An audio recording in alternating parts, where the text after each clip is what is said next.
So hello hello hello everyone. आज से हम एक नया चैप्टर स्टार्ट करेंगे जो कि है chapter number 4 for class 11th, that is introduction to problem solving. इसमें हम सीखेंगे कि कोई भी प्रॉब्लम को कैसे ब्रेक डाउन करना है या फिर कैसे सॉल्व करी जाती है प्रॉब्लम। सो आजकल जो हमारा सोसाइटी है उसमें कंप्यूटर हर जगह है। Computers are all around us. हम कंप्यूटर्स को अलग अलग चीज़ों में यूज़ करते हैं, जैसे गेम करने में या कोई भी एक काम करने में जो कि बहुत तेज़ी से बहुत एक्यूरेटली होता हो, जैसे कोई कैलकुलेशन हो गई जो कि बाय हैंड करे तो मे बी बहुत एक्यूरेट ना हो, बट कंप्यूटर उसे बहुत तेज़ी से और बहुत एक्यूरेटली कर सकता है। जैसे कि एग्जांपल यहाँ पे दिया है कि हम कंप्यूटर या फिर स्मार्टफोन को यूज़ करें तो बुक ट्रेन टिकट्स ऑनलाइन। अब इंडिया जो है बहुत बड़ी कंट्री है जिसमें बहुत बड़ा एनॉर्मस रेलवे नेटवर्क है। बहुत बड़ी कंट्री मतलब 1.4 बिलियन की पॉपुलेशन। 1.4 मिलियन तो समथिंग लाइक दिस, एक दो तीन, एक दो तीन, इतनी बड़ी हमारी जनसंख्या है। और इसका जो रेलवे नेटवर्क है ये भी बहुत बड़ा है। सो रेलवे जो रिजर्वेशन है ये एक बहुत ही कॉम्प्लेक्स टास्क बन जाता है इस वजह से।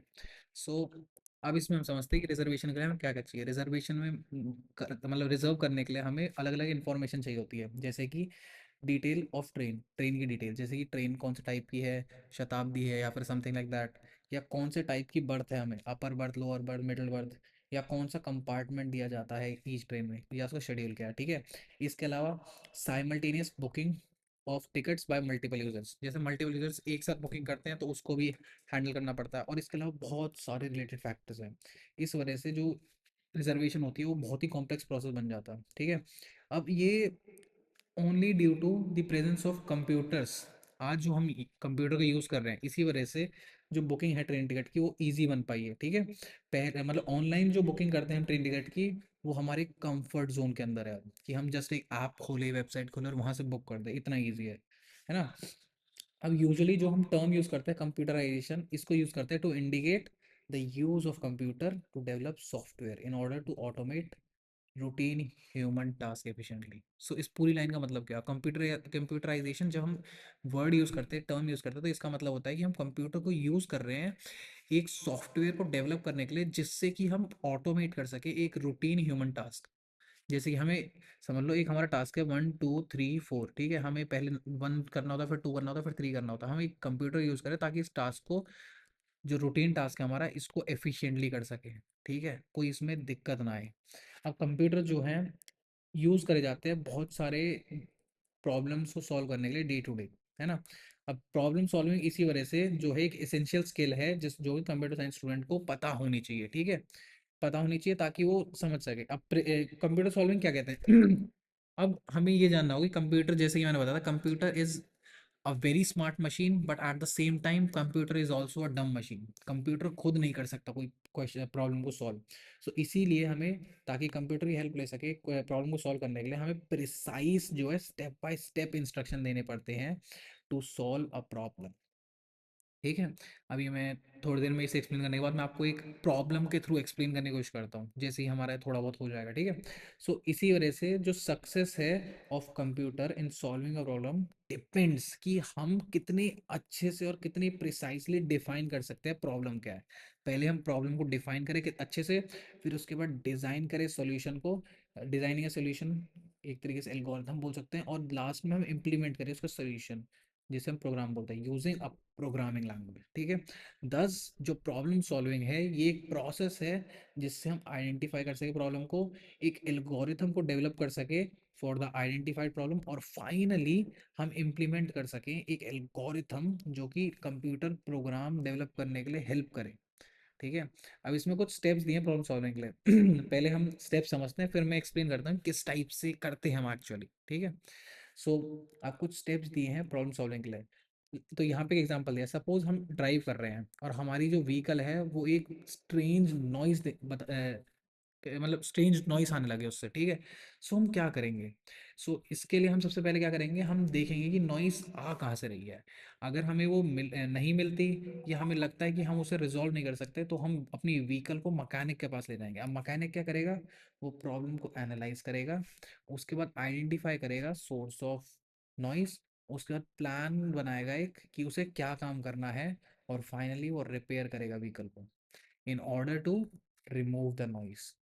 ठीक है। सो प्रॉब्लम सॉल्विंग 4 स्टेप्स में है। पहले एनालाइज करना प्रॉब्लम क्या है, दूसरा डेवलपिंग एक एल्गोरिथम को डेवलप करना, तीसरा कोडिंग या प्रोग्राम्स लिखना, चौथा टेस्टिंग एंड डीबग, चेक करना कि वो सही से काम कर रहा है या नहीं। ठीक है। ये 4 स्टेप से मिलकर हमारी प्रॉब्लम सॉल्विंग होती है।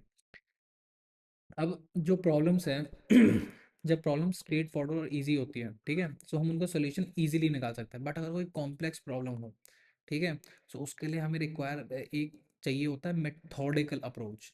मेथोडिकल अप्रोच मतलब एक मेथड मेथड टाइप्स अप्रोच, एक मेथड हमें फॉलो करना पड़ेगा उसका राइट सॉल्यूशन निकालने के लिए। इन अदर वर्ड्स, अगर हमें अप्लाई करनी है प्रॉब्लम सॉल्विंग टेक्निक्स, ठीक है, मतलब सॉरी, इन अदर वर्ड्स हमें अप्लाई करना पड़ता है प्रॉब्लम सॉल्विंग टेक्निक्स। ठीक है। अब प्रॉब्लम सॉल्विंग किससे स्टार्ट होती है? पहला स्टेप होता है precise identification of the problem, कि हम आइडेंटिफाई करें प्रॉब्लम कहाँ से स्टार्ट हो रही है और एंड होता है with the complete working of solution in terms of program और सॉफ्टवेयर। अब जो की स्टेप्स हैं जो कि प्रॉब्लम सॉल्विंग में चाहिए होते हैं, ठीक है, using a computer is shown in figure, इसमें की स्टेप्स दिए हैं। अब इसका की स्टेप, सबसे पहला पॉइंट पढ़ेंगे हम एनालाइजिंग द प्रॉब्लम। सबसे पहले हम एनालाइज करेंगे। सो इस पार्ट में हमें क्लियरली समझना पड़ेगा, हमें ये ज़रूरी है कि हम क्लियरली समझें कि प्रॉब्लम क्या है बिफोर हम उसका सोल्यूशन निकालें। हमें सबसे पहले ढंग से समझना पड़ेगा कि प्रॉब्लम क्या है। अगर हम क्लियर नहीं है कि हमें क्या सॉल्व करना है, सो हम डेवलप कर सकते हैं एक प्रोग्राम जो कि हमारी पर्पस को सर्व ही ना करे, है ना, अगर हमें क्लियरली पता ना हो कि हमें क्या करना है। सो इसीलिए हमें रीड और एनालाइज करनी पड़ती है problem statements carefully in order to list the principal components of the problem.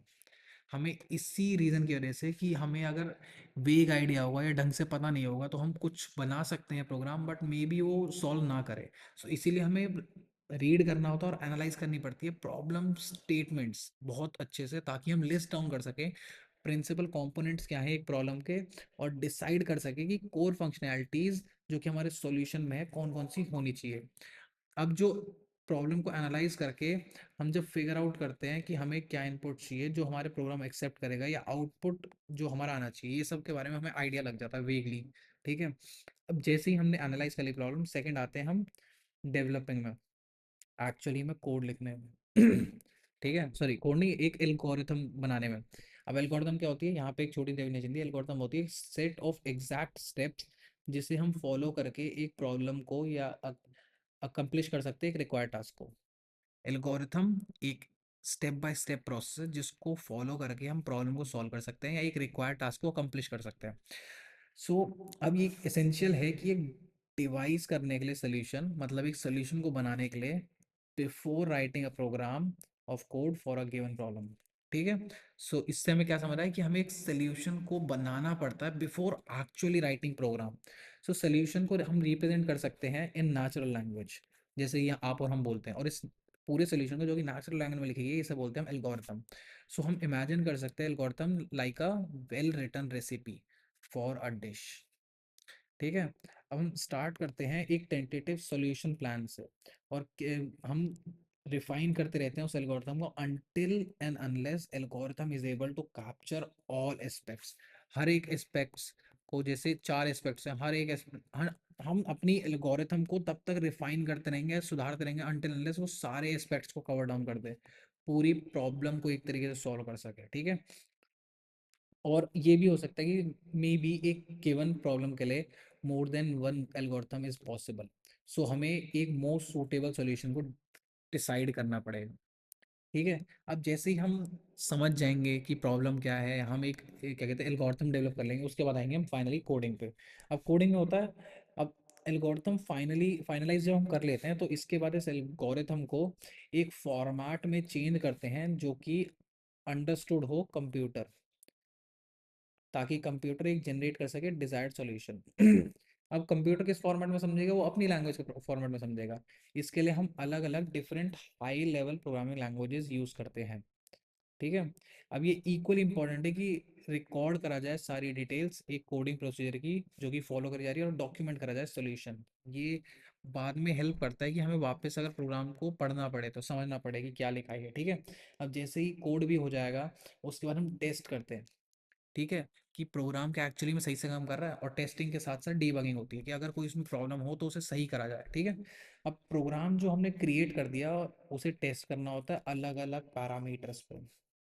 ठीक है, प्रोग्राम को एक रिक्वायरमेंट को मीट करना चाहिए यूज़र की, जैसे कि इसे इस एक्सपेक्टेड टाइम में रिस्पॉन्ड करना चाहिए, या फिर इसे हमेशा करेक्ट आउटपुट देने चाहिए सारे पॉसिबल इनपुट्स के लिए।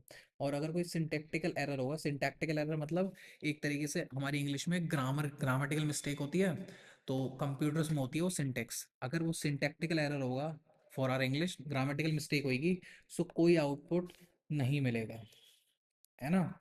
अब अगर आउटपुट जो जनरेट किया जा रहा है अगर वो इनकरेक्ट हो, सो प्रोग्राम को चेक करा जाता है लॉजिकल एरर्स के लिए, अगर कोई है। अब सॉफ्टवेयर इंडस्ट्री जो है, जो बड़े बड़े सॉफ्टवेयर बनाती है, उन्होंने टेस्टिंग को स्टैंडर्डाइज कर रखा है अलग अलग मेथड्स में, जैसे कि यूनिट और component testing, integration testing, system testing और acceptance testing while developing complex application. जैसे जैसे डेवलप करा जाए इन एप्लीकेशंस को, इसके साथ साथ टेस्टिंग चलती रहती है, ताकि हम इंश्योर कर सके कि जो सॉफ्टवेयर हम बना रहे हैं वो सारे बिजनेस और टेक्निकल रिक्वायरमेंट्स को, या उनके जो जो भी काम है उसको मीट कर सके, एक्सपेक्टेशंस को। ठीक है, अब जो एरर्स या फिर डिफेक्ट्स बाहर आते हैं टेस्टिंग फेज में, उन्हें डीबग करा जाता है और रेक्टिफाई करा जाता है, और प्रोग्राम को फिर से टेस्ट करा जाता है। अब ये जो भी प्रोसेस है ये कंटिन्यू करा जाता है अनटिल एनलेस सारे एरर्स खत्म हो जाए। अब जैसे ही एक सॉफ्टवेयर एप्लीकेशन डेवलप कर लेते हैं, टेस्ट कर लेते हैं और डिलीवर कर लेते हैं यूज़र को, उसके बाद भी प्रॉब्लम्स आती रहती हैं कि किस टाइप में, in terms of functioning can come up and need to be resolve from time to time. जैसे कि चलते चलते मे बी कुछ दिक्कत आ रहा है, ठीक है, कुछ आगे वो आ रहा है, तो इसको रिजॉल्व करने के लिए क्या करते हैं हम, मेंटेनेंस जो है सोल्यूशन का, मतलब हम जैसे ही यूज़र को डिलीवर कर देते हैं उसके बाद अगर कोई इशू आता है तो उसे रिजॉल्व करा जाता है मेंटेनेंस के दौरान। ठीक है, जिसमें हम इन्वॉल्व करते हैं fixing the problem face by user, कि यूज़र को क्या दिक्कत होती है, जैसे या फिर आंसर करना क्वेरीज ऑफ द यूज़र, या फिर even serving the request for addition और मॉडिफिकेशन ऑफ मटेरियल। जैसे अलग अलग ऐप्स में अलग अलग चीज़ें ऐड होती रहती हैं, मॉडिफाई होती रहती हैं। ठीक है, अब अगर आपको एक तरीके से प्रॉब्लम सॉल्विंग समझ नहीं हो तो एक छोटा सा एग्जांपल है। ठीक है, लेट सपोज हमें एक नंबर है 1 2 3 4, मेरे को इस नंबर का रिवर्स प्रिंट करना, इस नंबर का रिवर्स चाहिए। सो हम इसे तोड़ेंगे कैसे, स्टेप बाय स्टेप प्रोसेस। तो इसका स्टेप बाय स्टेप प्रोसेस होगा, लेट सपोज इसे मैं ए से डिनोट कर रहा हूँ। ठीक है, और जो हमारे पास लास्ट में आउटपुट आएगा उसे बी से डिनोट कर रहा हूँ, फॉर अभी बी इज ज़ीरो। ठीक है, हम बी में प्लस कर देंगे। ठीक है, B plus A divide by 10, इसका जो भी रिमाइंडर आएगा, सर्कल कर लिया ताकि रिमाइंडर आ रहा है। ठीक है, इस टाइप से, और फिर ए में से माइनस कर देंगे हम बी, फिर ए को डिवाइड बाय 10 कर देंगे। अब इसको बार बार जैसे हम रिपीट करते रहेंगे उसके बाद हमारे पास ये आ जाएगा, जैसे कि पहले करते हैं ए डिवाइड बाय 10। ठीक है, तो हमारे पास आ जाएगा इसका 4, क्योंकि हमें सर्कल में रिमाइंडर चाहिए। ठीक है, 4, बी प्लस 4 इज 4। अब ए में से बी माइनस होगा तो 1 2 3 0। ठीक है, अब 10 से डिवाइड होगा तो 123। अब फिर से अगर हम रिपीट करेंगे तो 120, अब ए हो गया हमारा 123। ठीक है, ए डिवाइड बाई 10, हमारे पास रिमाइंडर आया 3। ठीक है, और इसके बाद बी को मल्टीप्लाई बाय 10 भी कर देंगे, ये भी याद रखना 40। ठीक है, सो अब यहाँ पे से हमारे पास यूनिट क्या है, 3, 3 + 40 43, फिर यहाँ पे 1 2 0 हो जाएगा, फिर ऐसे ऐसे करके लास्ट में आ जाएगा हमारा 4 3 2 1। इस टाइप से हमने स्टेप बाय स्टेप एक वो बना दिया, क्या कहते हैं, एल्गोरिथम, और इसको फॉलो करके हम पूरा ये जो हमारी प्रॉब्लम है इसको रिजॉल्व कर रहे हैं। इस टाइप से प्रॉब्लम सॉल्व होती है। ठीक है, ये वेग आंसर है, प्रॉपर एग्जैक्ट आंसर नहीं है आपको एक्सप्लेन करने के लिए। ठीक है, so for this lecture thank you, see you, tata, bye bye, I will see you in the next lecture.